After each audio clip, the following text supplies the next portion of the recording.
Hi everyone, welcome to Workplace TV.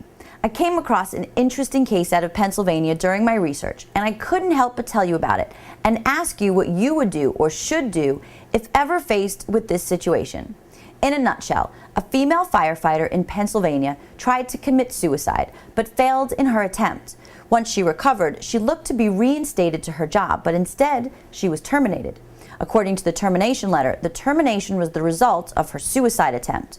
The city, like others, seemed to be concerned about the safety of the employee as well as the safety of her coworkers.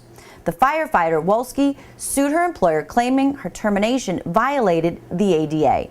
What do you think? Was the city of Erie, Pennsylvania required to bring Wolski back to work? Or on the other hand, were they legal in their decision to terminate her? For the answers to these questions, we look to the ADA and the EEOC. You see, the ADA, which is governed by the EEOC, may provide the employee with legal protections under these facts. The EEOC does address this in its enforcement guidance on the Americans with Disabilities Act and Psychiatric Disabilities. In fact, the question in the guidance material specifically asks, does an individual who has attempted suicide pose a direct threat when she or he seeks to return to work?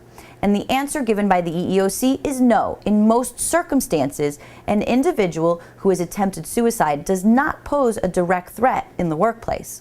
The EEOC goes on to say, as with other questions of direct threat, an employer must base its determination on an individualized assessment of the person's ability to safely perform job functions when she or he returns to work. Attempting suicide does not mean that an individual poses an imminent risk of harm to him or herself when they return to work. In analyzing direct threat, including the likelihood and imminence of any potential harm, the employer must seek reasonable medical judgments, relying on the most current medical knowledge and or the best available factual evidence concerning the employee.